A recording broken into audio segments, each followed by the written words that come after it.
วันนี้เรามาบ้านบ่อใหญ่บ่อระบือสารคามเราเป็นงานแห่บุญบั้งไฟตอนนี้เรามาโอ้โหเจ้าภาพเพื่อกำพ้นขึ้นกันนะพี่น้องเอ้ยบ่ธรรมดาเด้อ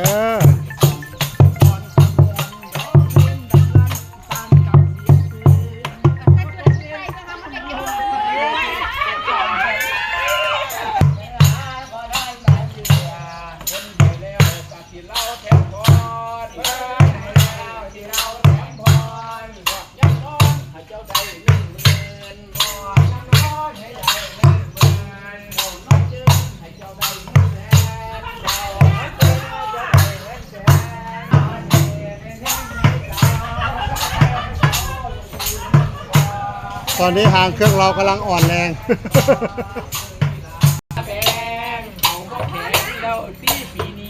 คุณยายบอกว่าทอนมาคุณยายบอกคุณยายทอนมา99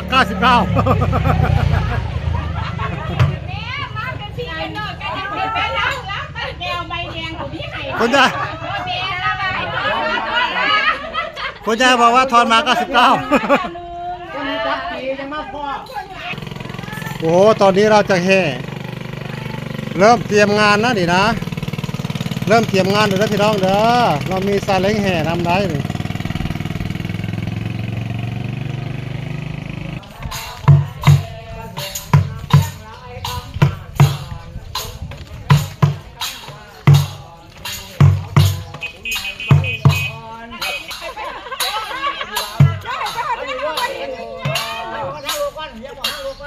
ตามมาทีหลัง ตามมาให้เจ้าของโอ้ขี่มอเตอร์ไซค์น้ำหลังมาจ่ายเลยพี่น้องเอ้ยถ่ายทอดสดเลยค่ะทอดทั่วประเทศนี่แหละสวัสดีค่ะครับผมสวัสดีครับผมบริจาคของให้ของอดีตท่านผู้ใหญ่บ้านหมู่ที่2ครับผมโชคมาร่ำรวยสุขภาพแข็งแรง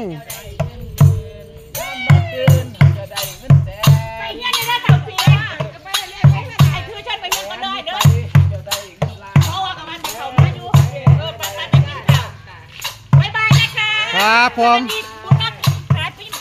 โชคมาร่ำรวย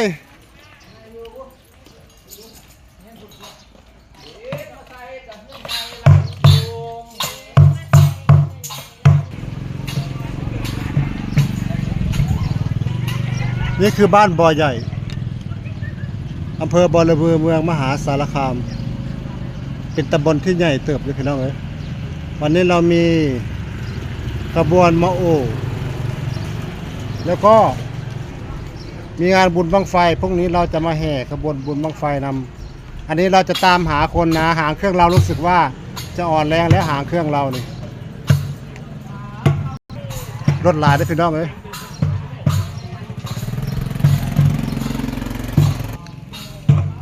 ว่าแต่เห็นคนเพิ่นเข้าไปโอ้ได้คู่หลังคาเฮือนพี่น้องเจ้าบ้านเจ้าภาพเพิ่นก็เอาเงินให้แล้วแต่เพิ่นสิให้เท่าไหร่ก็5 บาท10 บาทแล้วแต่ถ้าภัยทนร้อนได้หรือบ่เมื่อยก็โอ้บัดมือก็ได้พี่น้องหรือบัดคืนก็ได้แต่ผู้ค้าว่าอยู่นี่บ่อยากไหวฮ้อนพี่น้องเอ้ยโทษรถก็หลายพี่น้องพุ่น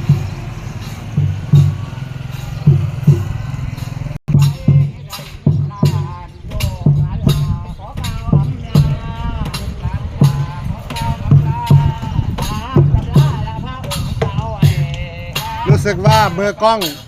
งจะเหนื่อยนะ มือกล้องสู้หางเครื่องไม่ได้เลยมือกล้อง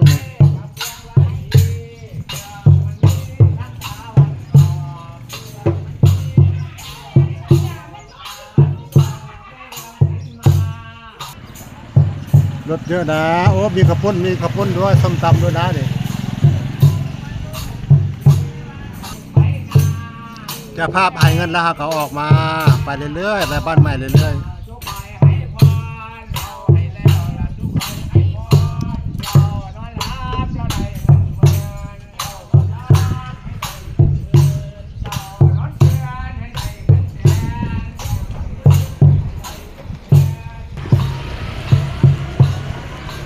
ตาเสน่ห์มือกล้องเจ้าสิสู้ห่างเครื่องไหวบ่ตาเสน่ห์